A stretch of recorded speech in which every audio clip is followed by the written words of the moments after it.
Hello and welcome to another jungle video, and as we come to a close on Season 9, it's important that us junglers are well prepared for the Season 10 jungle changes. Now before these numbers and adjustments will be finalized in 2 weeks, I did get a little bit of time on the PvE in order to see how these changes feel compared to Season 9. While that's true, a lot of us jungle Ekko players are also very excited to see the new True Damage Ekko skin, so why not do both in one video. You'll see on screen now a close-up of the freshest skin in the game, along with an overview of the topics to be discussed in this video. Hopefully this will give you a good sense of where jungling is headed and prepare you before we do a full guide when the patch goes live in about 2 weeks. Naturally, there'll be less sort of lasers and fancy effects, but I will try and keep it as interactive as possible. But if you do like what you see, please consider hitting that like button to support the video and subscribing to the channel. But also, I want to know in the comments what your goals are for Season 10. Is it learning a new champion, getting Mastery 7 on Soraka Jungle, reaching rank 1 on your server? Let me know. Now, while the dragons are the sexy stuff that you all probably came here to see, but the first thing we have to talk about is the shift of experience from Krugs to Gromp. Simply put, Krugs have less, Gromp has more. That means you can do an any side clear for level 3 blue or red, and that is huge for champs who simply cannot do a fast-tracked red side clear at the moment. Even off-meta stuff will get a huge boost, such as my funky Zyra jungle. However, I made the mistake of not really reading what those experience changes were, and I thought you could simply do any 3 camps to get level 3. Just remember that that is not the case. If you thought you could do red raptors blue, you will not get level 3. The only camps and combinations that get you level 3 after 3 camps will be doing a full blue or red side clear, as we just said, or any combination of a buff, an outer camp, and any other camp. And what this means is that early level 3 ganks will be more common, and the meta will be defined by what champs can power that as fast as possible. We'll obviously have to see which champs end up dominating that in conjunction with the rest of the changes, but overall I like this change and I think it's a welcome one. And when the experience levels are finalized and the patch goes live, we will have a nice laser based route tracking video, so keep your eye out for that. But this whole concept of early clears and routes segues nicely into the biggest change of all, the full on jungle experience nerfs. Overall, Riot wanted to curb the heavy ganking meta by reducing experience by 5%. And then to encourage farming, they then reduced the camp spawns down to 2 minutes instead of the 2 minutes 30 we've had for so long. So by reducing the experience and increasing the frequency of the camp spawns, we can look at this brief animation I made where I sped up a pure farm simulation. This obviously compares theoretical identical junglers, and you'll see at the end, and don't worry, I've run the animation again, that if you were to only focus on farm and camp sequencing in both Season 9 and Season 10, you'll almost be a full clear behind in terms of timing. Now obviously I threw the second tier buffs in there, and if you optimize for camp sequencing and pathing, add in all the real world variations of jungling, it's not going to be this clinical, but the whole idea is that Riot used this pure farming metric to show you that you'd be an average of 12% gold and experience per minute higher in Season 10 than in Season 9. This means that when you spend a lot of time ganking and perhaps it doesn't go so well, or you want to sit in a bush for a minute like people have done in Season 9, the enemy jungle will gain way more experience over time than you by having efficient clears and of course PvE control. It also means that your pathing needs to, like the old days of jungling, control your own jungle camps while focusing on those dragon objectives, the ganks, and counter jungling where, because of the lower timers, can be done more often and have more of an impact. And because Riot has diminished the XP sharing in a duo lane, literally sitting in a bush for a long period of time and then pushing to get plates and share experience will not yield the same benefits in Season 10. This means that ignoring your farm will end up hurting you if you don't ensure taking them often enough is one of your priorities. In Season 9, you could take 4 camps and have a lot of time to move around and gank before they were up again, then you could sequence, take them again, and repeat the process. Now, because each camp will have less experience, you will need more camps to get that same level of experience as you did in Season 9. And if the enemy jungler is stealing them all because you're having bad ganks, or you're not pathing correctly, it can really hurt you. Overall, I have mixed feelings towards this because the Season 6 old school hard farm dark harvest Season 8 meta wasn't healthy. It doesn't feel good to try and be a good jungler while the enemy Graves can just AFK farm, take drakes, and come out with 200 dark harvest stacks and win the game.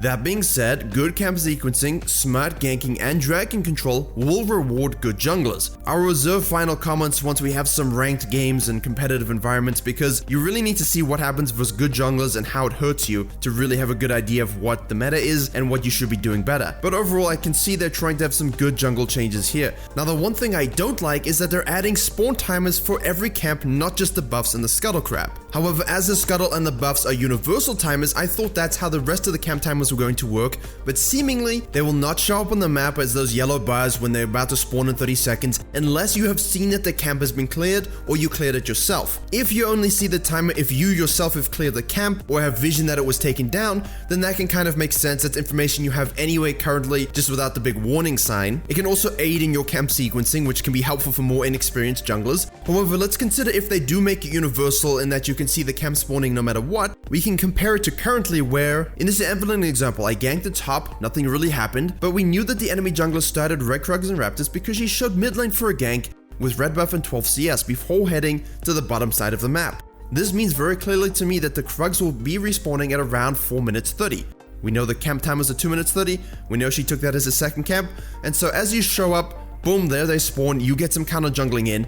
I didn't need a timer to show me that. A spawn timer removes this skill set from better junglers and telegraphs exactly where you might be headed, and that takes away the ability for junglers to keep their pathing hidden, which is most vital for ganks, objectives, and jungle matchups. When you're camp sequencing in a certain way and the timers start to show up, it gives away what you're doing when the enemy jungler hasn't earned the right to that knowledge. Currently, if I don't know where the enemy jungler is, I have to physically go into their jungle, risk it for the metaphorical biscuit, slap some wards down and see what camps have been taken or haven't been taken, and then maybe do some counter jungling of my own. However, the plus side of it is, because you might know where someone's going to be, you can coordinate an invade of your own and maybe put down the alpha shoe on the enemy jungler. If you're a Rengar, that's great. You see the Gromp is spawning, you go use that new bush, you preset down some vision, you leap and you grab a kill. So there are some positives from it.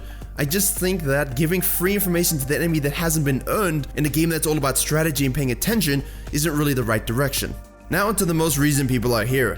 Dragons. Simply put, the RNG system has been changed and the rewards for Drake takes are adjusted. Overall, this seems quite interesting to me. I do like the fact that the map can actually change. It definitely adds some uniqueness to each game.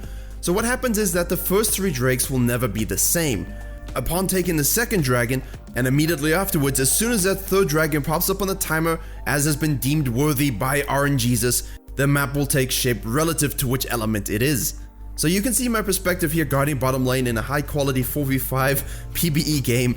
The enemy takes the second dragon and a few seconds afterwards, I get a notification that apparently all of Summoner's Rift is now turning into Mordor. To begin my investigations of this new terrain, I go toward a bush to protect myself against invades, but I only realize after clicking the ward that the bush actually no longer exists. The walls have been eradicated along with all local wildlife. The same will happen with the mountain, except this time it adds terrain. Ocean adds bushes and flowers, so make sure you bring those antihistamines. And if you're versus Rengar with all those extra bushes, I would avoid going into the jungle at all. You know, just straight ARAM. And finally, the Cloud Drake is the most boring one. It just makes you move really fast in a circle around the red buff. Opening and changing the map like this can have big implications for teams that are ahead in terms of chasing down the enemy so that they don't have areas of the maps to set up traps and make comeback moves. But that again depends on the Drake. If it's a Fire Drake like you just saw, the Yasuo can easily just chase me down and I have to run away. If it is an Ocean Drake, well, that adds more bushes and more fauna, so that traps are more likely. You will have to play around what changes the map has and pay attention to the game state. Now on that note, I do like that these changes don't occur too long into the game, such that you're down by 10,000 gold and basically you don't get to benefit from it. Obviously it depends on how early you take those dragons, but because they're easy to take and dragon stacking is very crucial, working this into your gameplay and the junglers that will be in the meta will be the ones that can secure those dragons solo and also make use of those changing maps. Now there's a lot of changes based around how the dragons stack and the removal of Elder Dragon buff, and we'll talk about that more in depth in later videos, but essentially what you need to know is that when you take your 4th dragon, you will get a dragon soul.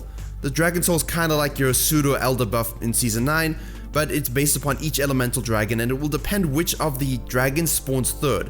Whatever spawns third will be the only dragon to spawn for the rest of the game. Once you get that 4th dragon, you get that soul and that persists through death until the end of the game, and so it's a big deal to get 4 dragons. That's why you can see having early dragon takes and having control of the river will be the most important aspect of jungling now. The Elder Dragon now is designed to help you close out a game if you're in the lead or give you a better teamfight comeback potential if you're behind. Because once someone gets 4 dragons, even if it's say 23 minutes, the next dragon to spawn will be the Elder Dragon. This gives you that funky execute you've seen in all the videos, and thus gives you a nice teamfighting mechanic if you are able to sneak that away as a team that's behind. But please note that the Elder Dragon buff is like a Baron buff, it's short term and doesn't last until the end of the game. But as there is only one dragon solo in the game, it's important you know which dragons do what and play to the strengths of whatever it gives you. But as I said, we'll talk about that a lot in the coming weeks. Finally, just a note on Herald, it does spawn 2 times. The first one comes at 8 minutes now, not 10, and then a second one will spawn 6 minutes after you've killed the first one. Unless, of course, Baron spawns first. So if you kill the Herald at 60 minutes, that'll be the only one. So don't be surprised if you're ganking bottom lane and someone takes an 8-minute Herald. And that could be really strong considering tower plates still exist and the fact that they might even get a second one. It just means that there's options to play to both sides of the map. If you lose an early dragon, you can get an early Herald with a chance of getting a second one. How this plays out again we'll have to see, but it's definitely a way of balancing the map, bottom side and top side. And on that note of balancing top and bottom side, to close this video, we have the addition of the Alcoves and the additional blue buff bush. From these clips, you can often see it'll just be served as a trap for laners trying to survive a 1v1. Maybe they're stuck in a weird battle and just basically gives a way for your top laner to trap the enemy laner so that you can rotate and pick up the kill. You can also use it for easy flashes on the bottom lane, but then again, you could have done those lane ganks anyway.